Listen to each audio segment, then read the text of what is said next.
Inilah adalah kisah petualangan anak-anak yatim piatu yang tinggal di panti asuhan. Panti itu berada di sebuah pulau yang mistis. Warga sekitar pulau tersebut menyebutnya dengan Pulau Ular. Pulau itu memiliki banyak sekali misteri yang membuat mereka penasaran. Karena rasa penasaran yang begitu besar, petualangan mereka pun dimulai.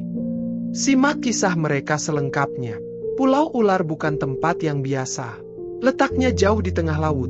Tak ada yang tahu pasti berapa lama pulau itu sudah ada. Orang-orang di desa sekitar sering memperingatkan orang-orang yang baru datang, hati-hati dengan Pulau Ular, jangan pernah menginjakan kaki di sana. Mereka berkata, pulau itu dihuni oleh ular-ular besar, dan kalau ada yang mencoba mendekat, ular-ular itu akan datang untuk menyambut mereka. Mitos seperti itu sudah beredar turun-temurun, tapi ada satu hal yang lebih menarik perhatian anak-anak yatim piatu yang tinggal di panti asuhan di pulau itu. Panti asuhan yang mereka huni dibangun beberapa dekade lalu oleh seorang filantropis yang tidak pernah terlihat oleh mata siapapun. Orang-orang di luar panti bilang, panti ini jauh lebih besar dari panti asuhan lainnya, dan mereka yang tinggal di sana tidak pernah merasakan kesulitan yang sama dengan anak-anak lain di luar sana. Makanan cukup, tempat tidur nyaman, tapi ada satu hal yang aneh. Tidak ada orang dewasa yang benar-benar tahu siapa yang mendirikan panti ini atau apa tujuan aslinya. Ada anak-anak yatim piatu yang telah tinggal di sana sejak mereka masih sangat kecil, dan ada juga yang baru datang beberapa tahun belakangan.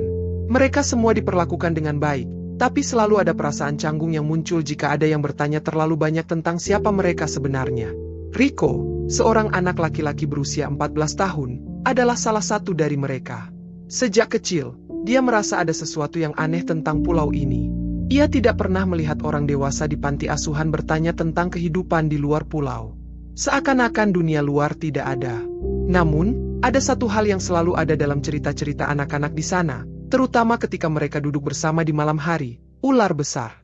Pada suatu malam, saat bulan penuh menggantung tinggi di langit, Rico terjaga. Suara angin yang menderu tidak bisa menutupi suara yang lebih keras. Gemerisik. Seperti ada sesuatu yang besar bergerak di hutan. Rico merasa ada yang tidak beres. Selalu ada suara-suara aneh di malam hari, tapi malam itu berbeda. Rico merasakan ketegangan di udara, seperti ada sesuatu yang sedang menunggu.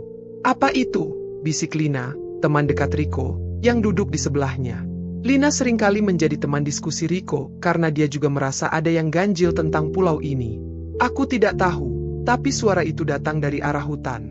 "Kita harus lihat," jawab Rico dengan suara rendah, seperti khawatir seseorang mendengar mereka. "Apakah kamu yakin? Kalau ada ular besar?" Lina bertanya dengan nada gugup.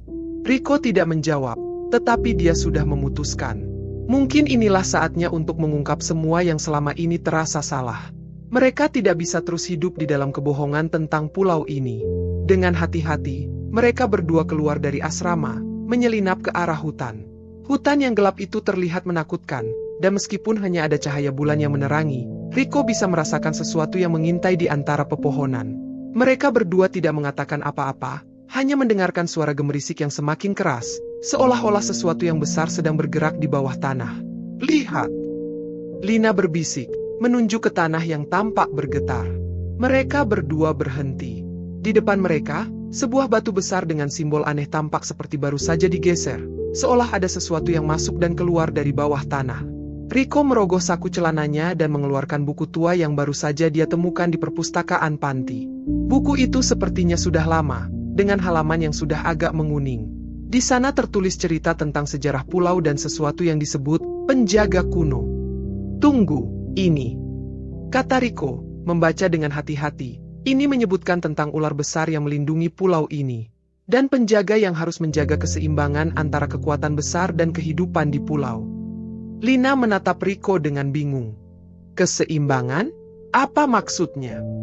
Rico menutup buku itu dan menatap hutan yang semakin gelap. "Aku rasa kita harus mencari tahu lebih lanjut.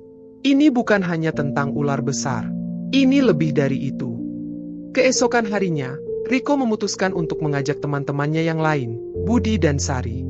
Mereka adalah sahabat terbaiknya, dan mereka sudah terbiasa menghadapi berbagai hal bersama.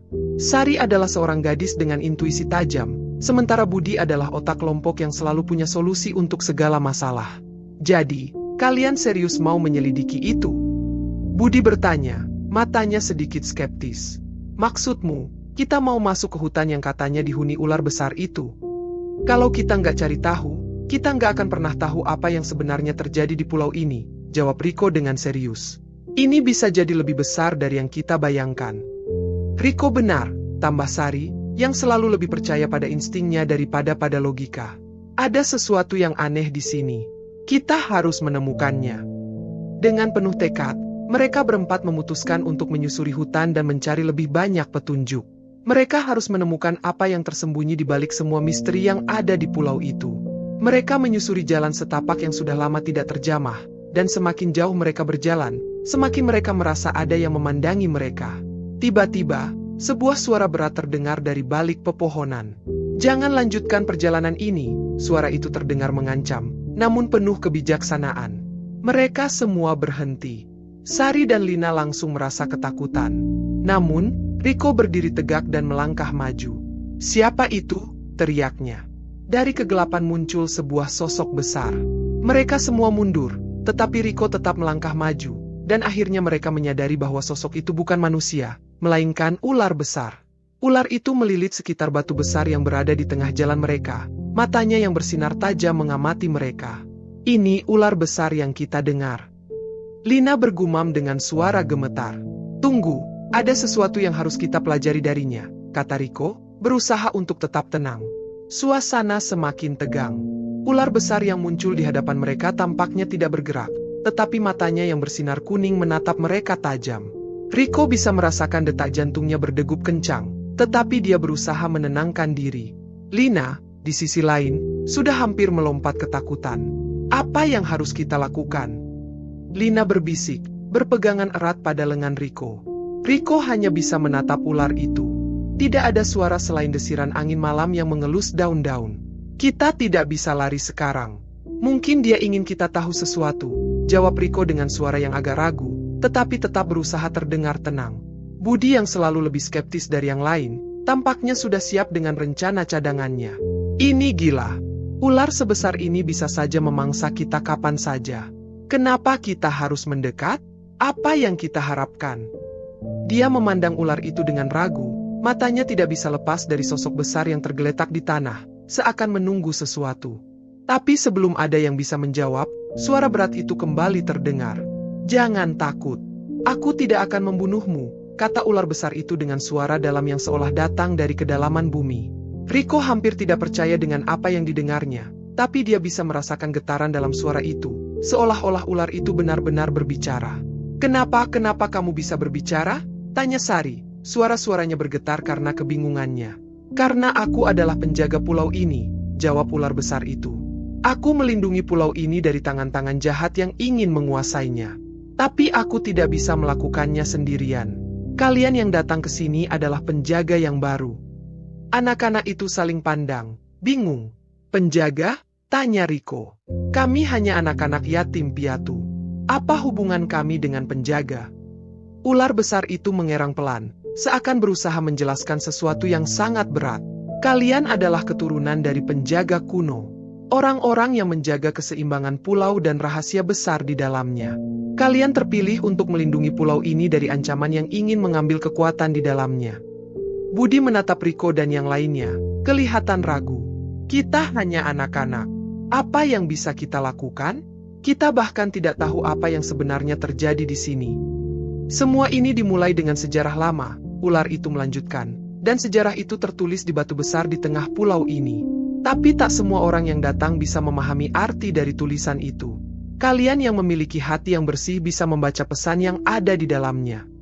Lina yang biasanya lebih merasa takut daripada penasaran, kali ini malah tampak tertarik. "Jadi kita harus mencari batu itu." Ular besar mengangguk perlahan. "Kalian harus menemukannya. Itu adalah langkah pertama untuk melindungi pulau ini." Riko merasa ada sesuatu yang menggelitik pikirannya. "Jika kita berhasil menemukan batu itu, apakah kita bisa mengerti kenapa kami terpilih sebagai penjaga?" tanyanya. "Ya, tapi ingat, perjalanan kalian tidak mudah. Ada yang akan mencoba menghentikan kalian sebelum kalian mencapai batu itu," jawab ular itu dengan nada serius. "Ada orang-orang yang ingin menggunakan kekuatan pulau ini untuk tujuan jahat. Dan kalian harus berhati-hati." Setelah pertemuan yang menegangkan dengan ular besar itu, anak-anak yatim piatu itu merasa lebih percaya diri. Mereka tidak tahu apa yang akan terjadi selanjutnya, tapi satu hal yang pasti, mereka harus menemukan batu besar yang disebutkan oleh ular itu.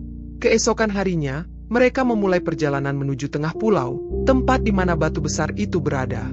Perjalanan mereka semakin sulit.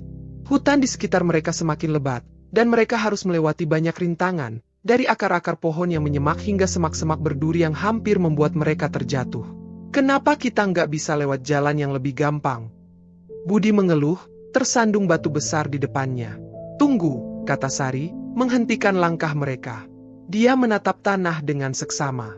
Lihat, ada jejak aneh di sini. Riko, Lina, Budi, dan Sari berdiri diam, melihat tanah yang digores oleh sesuatu yang sangat besar. Jejak itu menuju lebih dalam ke dalam hutan. Bisa jadi itu jejak ular besar, Riko berkata dengan hati-hati. Mereka mengikuti jejak itu, semakin dalam ke dalam hutan. Mereka terus melangkah, meskipun rasa takut mulai merayap di dalam diri mereka. Suasana semakin misterius, dan semakin banyak jejak yang mereka temukan di sepanjang jalan. Akhirnya, setelah beberapa jam berjalan, mereka tiba di sebuah gua besar. Di dalamnya, terdapat sebuah batu raksasa yang tertutup oleh lichen dan tanaman merambat. Batu itu tampak kuno dan sangat besar, jauh lebih besar dari apapun yang pernah mereka lihat sebelumnya. Ini dia, kata Riko, terengah-engah. Ini pasti batu yang dimaksud oleh ular besar. Mereka semua terdiam, memandang batu itu dengan penuh kekaguman. Di permukaan batu, ada ukiran yang sangat rumit, namun hampir tak bisa terbaca karena tertutup oleh tanaman. Sari yang pertama kali menggapai batu itu, membersihkan sedikit tanaman yang menutup ukiran tersebut. Begitu tanaman itu terangkat, tulisan kuno itu mulai terbaca. Ini, tulisan kuno, kata Sari. Tapi kita harus menerjemahkannya. Budi dengan cepat mengeluarkan buku tua yang mereka temukan kemarin. Ada petunjuk di buku ini tentang cara membaca tulisan kuno ini. Aku bisa mencobanya, katanya, membuka buku itu dengan cepat. Saat Budi mulai membaca, mereka semua bisa merasakan sebuah energi aneh yang mulai mengalir di sekitar mereka. Tulisan itu mengungkapkan bahwa pulau ini pernah menjadi tempat bagi para penjaga yang melindungi kekuatan besar. Dan mereka yang dipilih untuk menjaga pulau ini harus mampu menjaga keseimbangan antara alam dan kekuatan yang ada di dalamnya. Ini adalah ujian bagi kita, kata Riko, semakin yakin. Kita harus menjaga keseimbangan ini, atau semuanya bisa hancur. Tidak lama setelah mereka memahami makna dari tulisan itu, mereka merasakan kehadiran yang lain. Beberapa orang misterius yang tampaknya bukan penduduk pulau mendekati mereka. Mereka mengenakan pakaian hitam dan membawa senjata. Mereka datang untuk mengambil batu itu dan memanfaatkan kekuatan yang ada di dalamnya. Kalian tidak tahu apa yang kalian coba lindungi, kata pemimpin kelompok itu dengan senyum dingin. Kekuatan pulau ini akan membuat kita tak terkalahkan. Riko dan teman-temannya merasa terjebak. Namun, ular besar yang sebelumnya membantu mereka muncul tiba-tiba, melilit tubuhnya dengan kuat di sekitar pemimpin kelompok tersebut, membuatnya terjatuh. Pulau ini bukan untuk dijajah, teriak ular besar itu dengan suara mengguntur. Anak-anak itu saling menatap satu sama lain, mengetahui bahwa sekarang mereka tidak hanya menjaga pulau, tetapi juga melindungi masa depan mereka. Pertempuran yang tak terelakkan terjadi begitu cepat. Pemimpin kelompok yang misterius itu berusaha melepaskan diri dari cengkraman ular besar, tetapi semakin dia melawan, semakin kuat lilitan ular itu. Riko dan teman-temannya berdiri kaku, menonton dengan campuran rasa takut dan kagum. Mereka tidak tahu apakah ular besar akan melindungi mereka, atau justru berbalik menyerang. Jangan khawatir, kata ular besar itu. Suaranya tenang namun penuh wibawa. Aku tidak akan menyakitimu. Tapi aku harus melindungi pulau ini dari mereka yang ingin merusaknya. 5 orang yang datang bersama pemimpin itu mencoba berlari, tetapi ular itu menangkis setiap gerakan mereka dengan kecepatan luar biasa. Tiba-tiba, sosok yang mengenakan jubah hitam itu mengeluarkan sebuah benda kecil yang berkilau dari saku bajunya. Riko melihat benda itu dengan tajam, dan dia mengenali bahwa itu adalah sebuah batu berkilau yang mirip dengan permata. Batu itu tampaknya mengandung energi yang sangat kuat, bahkan bisa membuat ular besar terhenti untuk sejenak. Batu itu, kata Riko, tersadar. Itu adalah batu kekuatan.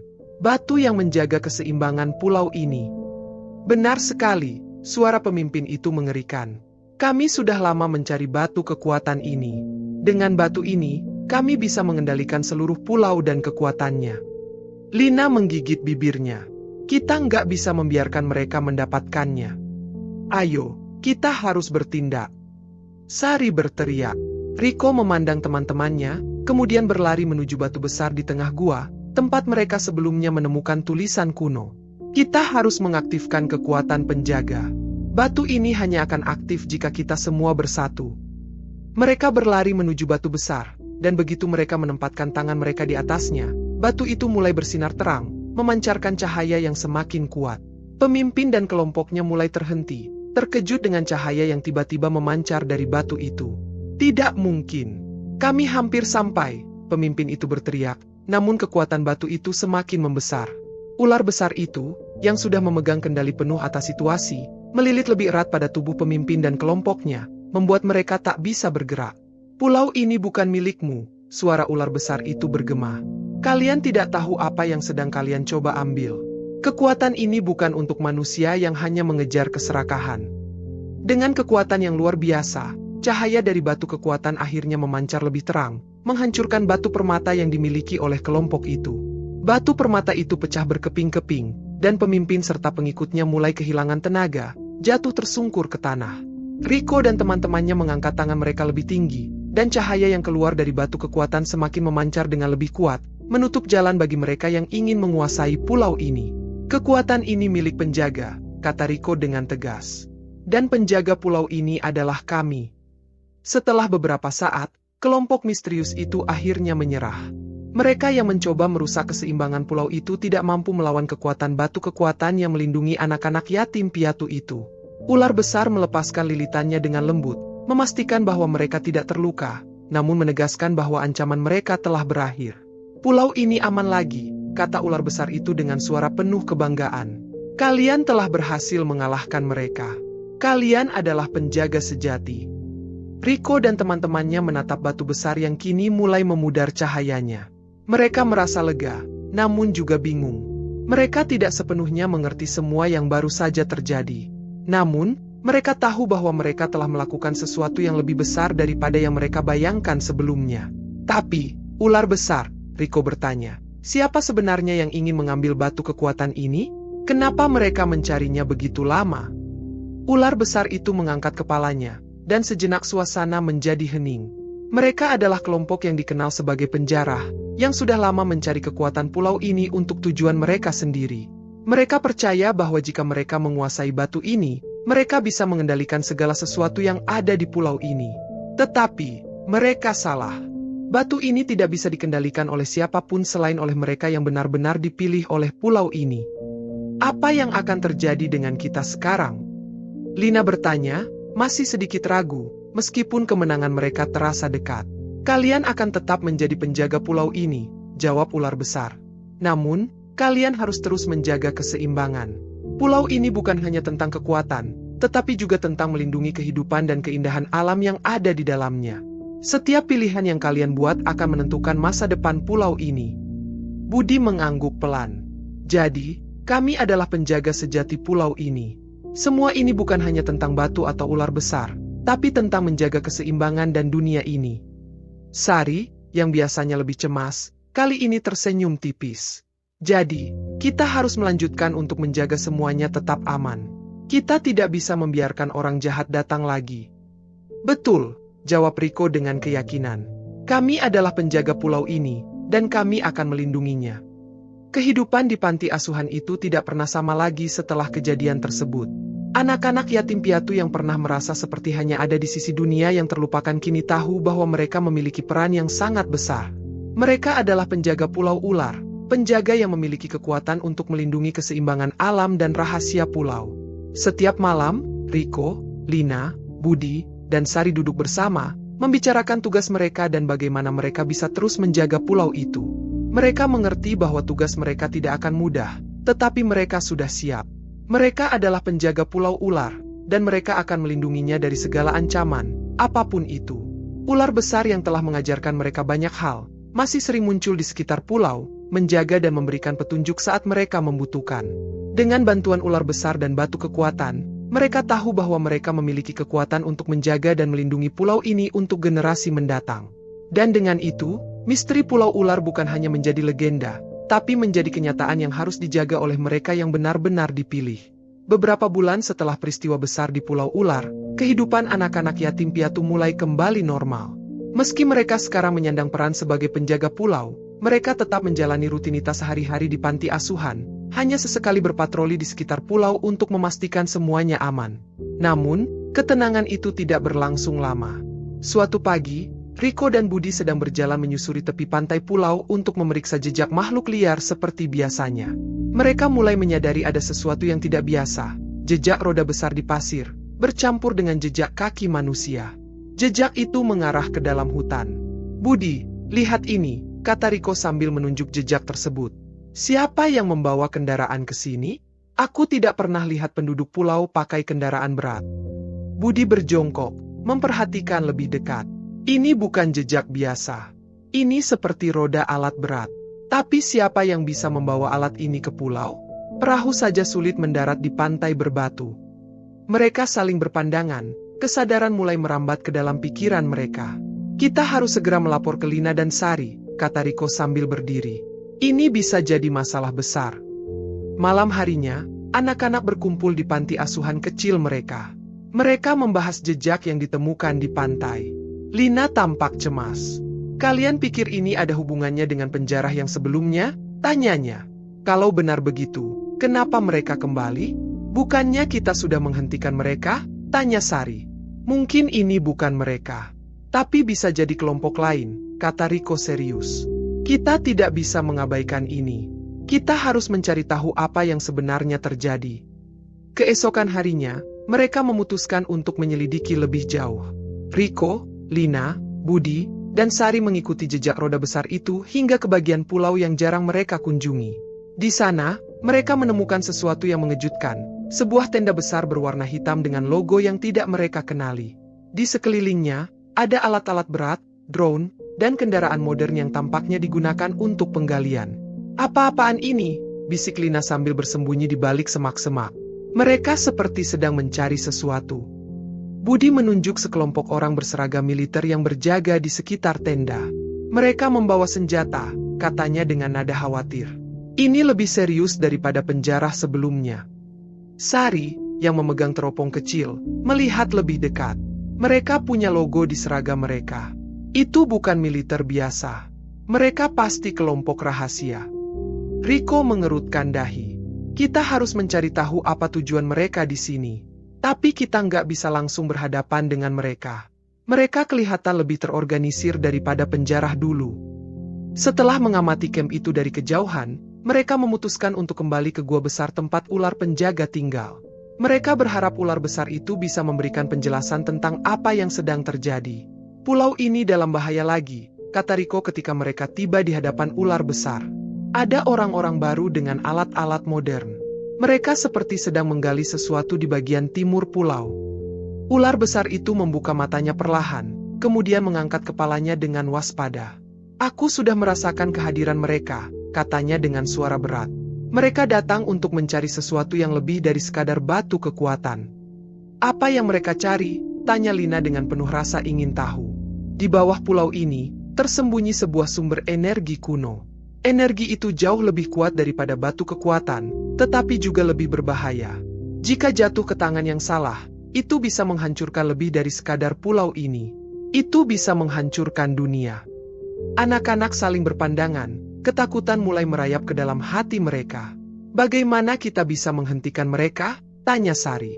"Kalian harus menemukan inti dari energi itu sebelum mereka," jawab ular besar. "Dan kalian harus melindunginya dengan segala cara. Tetapi hati-hati, mereka memiliki teknologi yang bisa melumpuhkanku. Kalian harus bertindak dengan cerdik." Mereka kembali ke panti asuhan untuk merencanakan langkah selanjutnya. Kali ini, mereka tahu bahwa mereka harus lebih berhati-hati. Mereka membagi tugas. Budi dan Sari akan mencari tahu lebih banyak tentang kelompok itu dengan menyusup ke camp mereka, sementara Riko dan Lina akan mencari jalan menuju sumber energi yang disebutkan oleh ular besar. Penyusupan Budi dan Sari penuh dengan ketegangan. Mereka berhasil menyelinap masuk ke dalam camp dan menemukan dokumen rahasia yang mengungkap tujuan kelompok itu. Mereka ingin mengebor inti pulau untuk mengekstrak energi kuno. Jika pengeboran ini berhasil, baca Sari dari dokumen itu, pulau akan runtuh, dan energi itu akan menjadi milik mereka. Sementara itu, Rico dan Lina berhasil menemukan sebuah lorong bawah tanah yang tampaknya mengarah ke inti energi. Namun, lorong itu penuh dengan jebakan alami, seperti batu-batu yang runtuh dan jurang dalam yang mematikan. Pada akhirnya, anak-anak berkumpul kembali dan bersiap menghadapi kelompok tersebut. Dengan bantuan ular besar, mereka menciptakan pengalihan yang membuat sebagian besar penjaga camp meninggalkan lokasi. Rico dan teman-temannya masuk ke dalam lorong bawah tanah dan mencapai inti energi lebih dulu. Namun, mereka tidak sendirian. Pemimpin kelompok itu, seorang pria bernama Dr. Rasmus, telah menunggu mereka. Dengan perangkat canggih, dia mencoba mengambil energi itu untuk dirinya sendiri. "Kalian anak-anak tidak akan mengerti kekuatan ini," katanya dengan nada mengejek. "Ini adalah masa depan." "Tapi masa depan itu tidak berarti menghancurkan masa kini," balas Rico dengan tegas. Dengan kerjasama yang luar biasa, anak-anak menggunakan kecerdikan mereka untuk menggagalkan rencana Dr. Rasmus. Lina berhasil merusak perangkat pengeboran, sementara Sari menemukan cara untuk mengaktifkan perlindungan alami dari inti energi. Ketika perangkat Dr. Rasmus gagal, dia mencoba melarikan diri, tetapi ular besar menghadangnya di pintu keluar lorong. "Kamu tidak akan pernah kembali," kata ular besar sebelum mendorong Dr. Rasmus keluar dari pulau. Setelah ancaman itu berlalu, anak-anak kembali ke kehidupan mereka di panti asuhan, meski kali ini mereka merasa lebih bertanggung jawab daripada sebelumnya. Ular besar memuji keberanian mereka, tetapi juga mengingatkan bahwa ancaman serupa mungkin akan datang lagi. "Kalian adalah penjaga yang luar biasa," katanya. "Tapi tugas kalian belum selesai. Keseimbangan harus terus dijaga." Anak-anak setuju untuk melanjutkan peran mereka sebagai penjaga Pulau Ular, mengetahui bahwa tanggung jawab mereka tidak akan pernah benar-benar berakhir. Kini, mereka tidak hanya melindungi batu kekuatan, tetapi juga sumber energi kuno yang tersembunyi jauh di bawah pulau. Dan di balik ketenangan yang baru kembali, mereka tahu satu hal, petualangan mereka baru saja dimulai. Beberapa minggu setelah kejadian dengan Dr. Rasmus, pulau kembali tenang, tetapi ketenangan itu mulai terasa ganjil. Anak-anak menyadari adanya perubahan kecil di lingkungan pulau. Hutan terasa lebih sunyi, angin tidak lagi membawa aroma khas dari laut, dan seringkali mereka melihat kilatan cahaya aneh di langit malam. Rico, yang sejak awal merasa bertanggung jawab sebagai pemimpin, mulai resah. "Pulau ini terasa berbeda," katanya suatu malam saat mereka duduk di dekat api unggun kecil di depan panti asuhan. "Kamu benar," jawab Lina sambil memeluk lututnya. "Aku merasa seperti ada sesuatu yang terus mengawasi kita." "Apa itu mungkin sisa-sisa teknologi mereka?" tanya Sari dengan suara pelan. "Mungkin kelompok Rasmus meninggalkan sesuatu di pulau ini." Budi menggeleng. "Aku nggak yakin. Tapi aku juga melihat sesuatu tadi pagi. Ada burung-burung yang biasanya terbang ke arah barat, tapi sekarang mereka pergi ke timur. Itu aneh." Ular besar muncul dari dalam hutan, melingkar di dekat mereka. "Kalian benar. Pulau ini sedang menghadapi sesuatu yang lebih besar dari sebelumnya," katanya dengan nada serius. "Lebih besar?" Rico menelan ludah.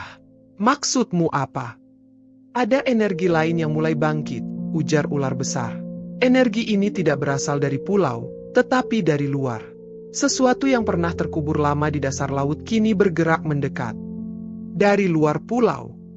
Lina mengerutkan kening. "Apa itu makhluk lain?" "Bukan makhluk," jawab ular besar. "Tapi benda. Sebuah kapal besar yang tenggelam di dekat perairan ini ratusan tahun lalu. Kapal itu membawa teknologi kuno yang memiliki kekuatan untuk melawan keseimbangan alam." Mendengar cerita itu, Rico dan teman-temannya tahu bahwa mereka tidak bisa tinggal diam. Mereka harus menemukan kapal itu sebelum benda berbahaya di dalamnya bangkit dan menghancurkan pulau. Dengan bantuan ular besar, mereka memutuskan untuk menjelajahi dasar laut di sekitar pulau. "Kita tidak bisa menyelam sedalam itu tanpa alat," kata Budi ketika mereka berdiskusi keesokan harinya. "Aku bisa membantu," kata ular besar. "Aku tahu jalur bawah laut yang aman. Tapi perjalanan ini tidak akan mudah. Kalian harus bekerja sama." Anak-anak mempersiapkan peralatan seadanya. Tabung oksigen tua dari kapal karam yang mereka temukan di pantai, tali panjang, dan peta buatan tangan yang dipandu oleh ular besar. Mereka tahu risikonya besar, tetapi mereka tidak punya pilihan lain. Ketika mereka akhirnya menyelam, mereka terpesona oleh dunia bawah laut yang indah, tetapi juga merasa tegang. Di dasar laut, mereka melihat kapal tua yang dimaksud ular besar. Kapal itu dipenuhi karang dan makhluk laut, tetapi ada cahaya redup yang tampaknya berasal dari dalam kapal.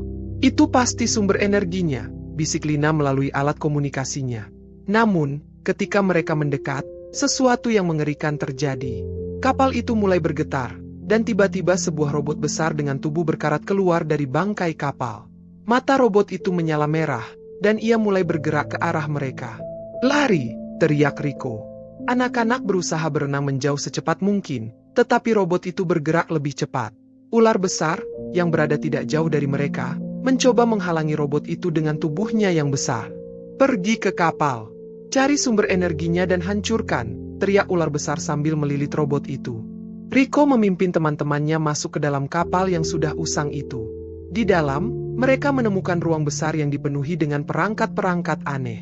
Di tengah ruangan, ada bola bercahaya yang tampak sebagai sumber energi utama. "Ini dia," kata Rico sambil mendekati bola itu. "Tapi bagaimana cara kita menghancurkannya?" Lina memeriksa sekitarnya dan menemukan sebuah tuas. "Mungkin ini cara mematikan sistemnya." "Tunggu," teriak Sari. "Kita nggak tahu apa yang akan terjadi kalau kita mematikan itu. Bisa jadi malah meledak." Namun, sebelum mereka bisa memutuskan, robot yang bertarung dengan ular besar berhasil menerobos masuk ke kapal. Robot itu tampak lebih rusak, tetapi masih sangat kuat. "Cepat!" teriak Budi. "Lakukan sesuatu, Rico." Rico tidak berpikir lama. Dia menarik tuas itu dengan sekuat tenaga. Seketika, bola bercahaya itu mulai meredup, tetapi kapal mulai bergetar hebat. Air laut mulai masuk ke dalam kapal melalui celah-celah di dinding. "Kita harus keluar sekarang," kata Lina. Mereka berlari keluar kapal sambil berusaha menghindari air yang terus naik.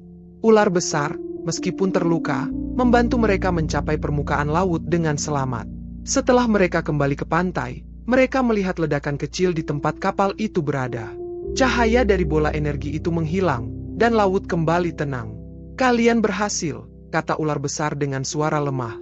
"Energi itu tidak lagi menjadi ancaman." "Bagaimana dengan robot itu?" tanya Rico. "Tanpa sumber energi, ia tidak akan bertahan lama," jawab ular besar.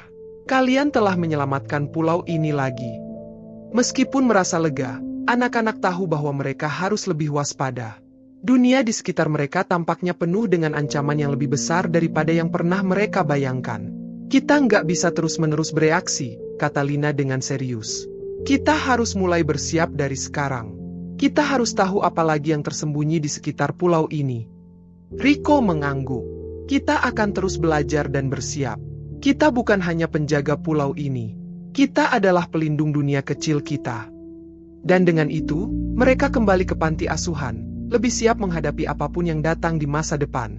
Pulau Ular kembali tenang, untuk sementara.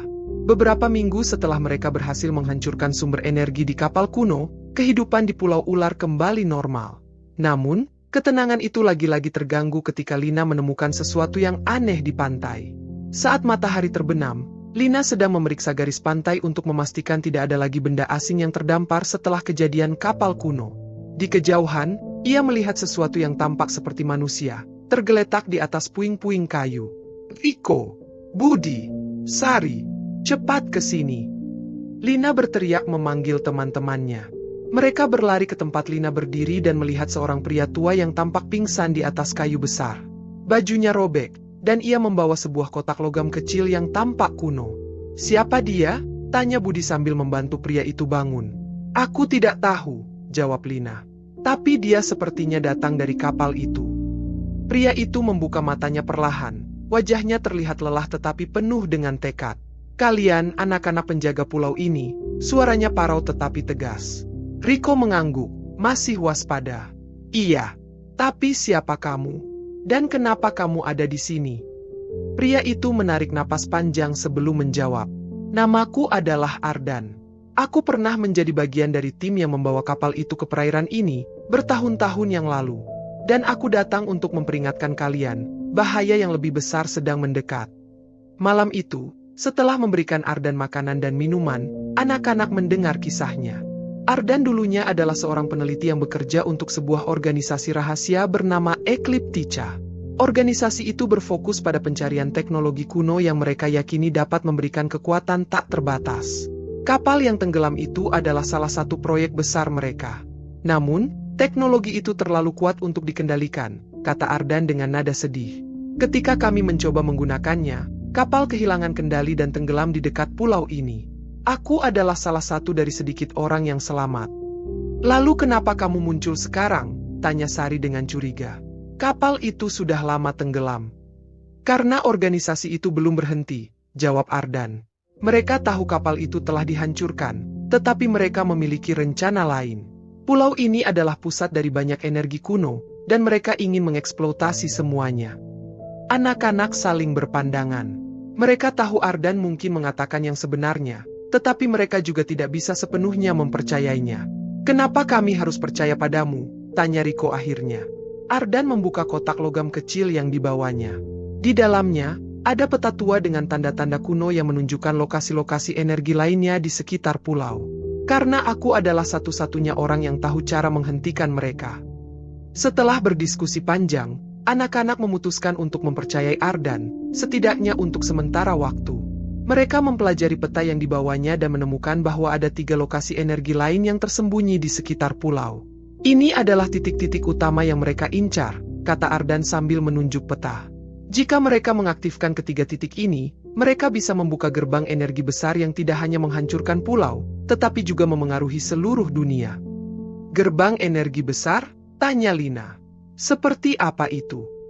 Itu adalah portal ke dimensi lain, jawab Ardan. Sumber kekuatan kuno yang tidak bisa dibayangkan manusia. Dengan bantuan peta, mereka memutuskan untuk membagi tugas. Riko dan Lina akan pergi ke lokasi pertama di bagian utara pulau, sementara Budi, Sari, dan Ardan akan menuju lokasi kedua di bagian barat. Lokasi ketiga, yang terletak di bawah air, akan mereka selidiki terakhir setelah mendapatkan lebih banyak informasi. Riko dan Lina menemukan lokasi pertama di sebuah gua yang tersembunyi di balik tebing curam. Di dalam gua, mereka menemukan sebuah kristal besar yang bersinar dengan cahaya ungu. Ini pasti salah satu sumber energinya, kata Lina sambil menyentuh dinding gua. Namun, sebelum mereka bisa melakukan apa-apa, suara langkah kaki terdengar mendekat.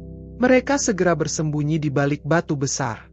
Beberapa pria berseragam hitam dengan logo Ecliptica masuk ke gua, dipimpin oleh seorang wanita yang tampak dingin dan berwibawa. Pastikan kristal ini tidak disentuh oleh siapapun, perintah wanita itu dengan nada tegas. Kita harus menunggu alat aktif sebelum kita bisa mengangkutnya. Riko menggigit bibirnya. Kita nggak bisa membiarkan mereka mengambil itu, bisiknya pada Lina. Tapi mereka bersenjata, jawab Lina. Kita nggak bisa melawan mereka sendirian. Sementara itu, di lokasi kedua, Budi, Sari, dan Ardan menghadapi situasi serupa. Mereka menemukan alat-alat modern milik Ecliptica yang sedang digunakan untuk mengebor tanah di sekitar sumber energi kedua. Namun, mereka juga menemukan kelemahan. Alat-alat itu sangat bergantung pada generator listrik. Apa yang terjadi kalau kita merusak generator itu? Tanya Budi sambil menunjuk generator besar di sisi lain lokasi pengeboran. Semua alat mereka akan mati, jawab Ardan dengan senyum kecil. Tapi kita harus hati-hati. Mereka pasti akan menjaganya dengan ketat. Dengan kerjasama yang cerdik, mereka berhasil merusak generator tanpa ketahuan. Ketika alat-alat pengeboran berhenti bekerja, para anggota Ecliptica panik, memberikan mereka kesempatan untuk melarikan diri. Setelah berhasil mengamankan lokasi pertama dan kedua, anak-anak berkumpul kembali di panti asuhan bersama Ardan dan ular besar. Mereka tahu bahwa lokasi ketiga akan menjadi yang paling berbahaya, karena terletak di bawah laut dan dijaga ketat oleh Ecliptica. Kita harus lebih siap dari sebelumnya, kata Riko. Ini bukan hanya tentang melindungi pulau lagi. Ini tentang menghentikan mereka sebelum mereka melakukan sesuatu yang tidak bisa diperbaiki. Ular besar menatap mereka dengan mata penuh kebijaksanaan. Kalian telah menunjukkan keberanian yang luar biasa. Tapi perjalanan ini akan menguji kalian lebih dari sebelumnya. Anak-anak saling berpandangan, tahu bahwa tugas mereka belum selesai. Dengan bantuan Ardan, ular besar, dan tekad yang kuat, mereka mempersiapkan diri untuk menghadapi ancaman terbesar yang pernah mereka hadapi. Hari keberangkatan menuju lokasi ketiga akhirnya tiba. Dengan bekal pengetahuan dari Ardan dan panduan ular besar, anak-anak bersiap untuk misi terakhir mereka. Ular besar membawa mereka ke sisi timur pulau, di mana terdapat gua bawah laut yang menuju ke sumber energi terakhir. Kalian harus berhati-hati, kata ular besar. Aku akan menjaga pintu masuk gua ini, tetapi di dalam, kalian harus menghadapi apapun yang ada sendiri. Ardan memberi pengarahan terakhir. Menurut data dari peta ini, lokasi ketiga adalah ruang bawah air yang berisi inti kristal terbesar. Itu adalah pusat dari semua energi di pulau ini. Kalau mereka berhasil mengaktifkannya, kita semua selesai. Bagaimana kita mematikannya? Tanya Rico. Kalian harus menghancurkan inti kristalnya, jawab Ardan. Tapi, itu tidak mudah. Kristal itu pasti dijaga oleh alat dan makhluk yang mereka bangunkan. Dengan tabung oksigen di punggung mereka dan perlengkapan sederhana yang mereka punya, Rico, Lina, Budi, Sari, dan Ardan mulai menyelam ke dalam gua bawah laut. Airnya dingin, dan kegelapan menyelimuti mereka, hanya diterangi oleh lampu kecil yang mereka bawa. Di dalam gua, suasananya semakin mencekam. Mereka mulai mendengar suara gemuruh di kejauhan, seperti detak jantung besar yang berdenyut. Ketika mereka sampai di ruang utama, pemandangan di depan mereka membuat mereka terdiam. Sebuah kristal raksasa bersinar dengan warna biru dan ungu, dikelilingi oleh teknologi canggih yang terlihat tidak seharusnya ada di tempat itu. Namun, sebelum mereka bisa mendekat, sesuatu bergerak di dasar gua. Dari bayangan muncul makhluk besar, campuran antara ikan, mesin, dan makhluk mitologi. Mata merahnya bersinar, dan ia mulai bergerak menuju mereka. Cepat, sembunyi, teriak Ardan. Mereka berpencar, berenang ke berbagai arah untuk menghindari makhluk itu. Rico dan Lina mencoba mendekati kristal, sementara Budi dan Sari mencari cara untuk mengalihkan perhatian makhluk tersebut. Apa itu makhluk buatan? Tanya Lina dengan napas tertahan. Pasti, jawab Rico. Mereka menciptakan ini untuk menjaga kristal. Ardan berteriak melalui alat komunikasi mereka. Makhluk itu bergerak menggunakan energi dari kristal. Kalau kalian bisa menghancurkan kristalnya, makhluk itu juga akan hancur. Jadi, kita harus ke inti kristal itu sekarang, kata Rico. Saat Rico dan Lina mendekati kristal, makhluk penjaga menyadari keberadaan mereka. Ia bergerak cepat, mencoba menghentikan mereka. Tetapi pada saat itu, Ardan keluar dari tempat persembunyiannya dan melemparkan sesuatu ke arah makhluk tersebut. Ini untuk menahanmu, teriak Ardan sambil mengaktifkan alat kecil di tangannya. Sebuah ledakan kecil membuat makhluk itu teralihkan. Apa yang kau lakukan? Teriak Budi. Aku sudah cukup lama hidup dengan penyesalan, jawab Ardan sambil tersenyum. Kalian adalah masa depan. Aku hanya memastikan kalian punya kesempatan untuk menyelamatkan pulau ini. Ardan terus mengalihkan perhatian makhluk itu, memberikan waktu bagi Rico dan Lina untuk mencapai inti kristal. Rico dan Lina sampai di depan kristal raksasa. Kristal itu berdenyut dengan cahaya yang semakin terang, seolah-olah menyadari bahwa keberadaannya sedang terancam. Rico menemukan sebuah celah kecil di permukaan kristal, cukup besar untuk memasukkan alat penghancur yang mereka bawa. Lina, bantu aku menahan ini, kata Rico sambil memasukkan alat itu ke celah. Cepat, Rico. Lina panik, melihat makhluk penjaga mulai mendekat lagi setelah mengalahkan Ardan. Alat penghancur itu mulai aktif, menghantarkan gelombang kejut ke dalam kristal. Getaran mulai terasa di seluruh gua, dan kristal itu mulai retak. Kita harus keluar dari sini, teriak Lina. Rico mengangguk. Mereka berenang secepat mungkin menuju pintu keluar, sementara suara retakan dan gemuruh semakin keras di belakang mereka. Tepat ketika mereka mencapai mulut gua, sebuah ledakan besar mengguncang air, menciptakan gelombang besar yang mendorong mereka keluar. Di permukaan, ular besar sudah menunggu. Ia membantu mereka keluar dari air, wajahnya menunjukkan kekhawatiran. Kalian berhasil. Rico mengangguk sambil terengah-engah. Kristalnya sudah hancur. Tak, Ardan dia. Mereka semua terdiam, menyadari bahwa Ardan tidak kembali bersama mereka. Ardan telah mengorbankan dirinya demi memastikan bahwa pulau dan anak-anak selamat dari ancaman besar itu. Ledakan di bawah laut menciptakan gelombang yang mereda perlahan, dan langit di atas pulau mulai cerah. Energi aneh yang selama ini menyelimuti pulau itu menghilang, meninggalkan kedamaian yang lama tidak mereka rasakan. Malam itu, mereka berkumpul di dekat api unggun, mengenang Ardan dan perjuangan mereka. Ular besar berbicara dengan nada lembut. Kalian telah menunjukkan keberanian dan kepemimpinan yang luar biasa. Pulau ini aman, untuk sekarang. Tapi, apakah akan ada ancaman lagi? Tanya Sari. Mungkin, jawab ular besar. Dunia ini penuh dengan kekuatan yang tidak kita mengerti. Tetapi kalian telah membuktikan bahwa kalian bisa menjaga keseimbangan. Rico berdiri dan menatap teman-temannya. Kita bukan lagi hanya anak-anak yatim piatu. Kita adalah penjaga pulau ini. Dan apapun yang terjadi, kita akan selalu siap. Anak-anak mengangguk bersama, merasa lebih kuat dari sebelumnya. Pulau itu kembali tenang, tetapi mereka tahu bahwa petualangan dan tanggung jawab mereka baru saja dimulai. Beberapa bulan berlalu sejak kejadian di lokasi ketiga.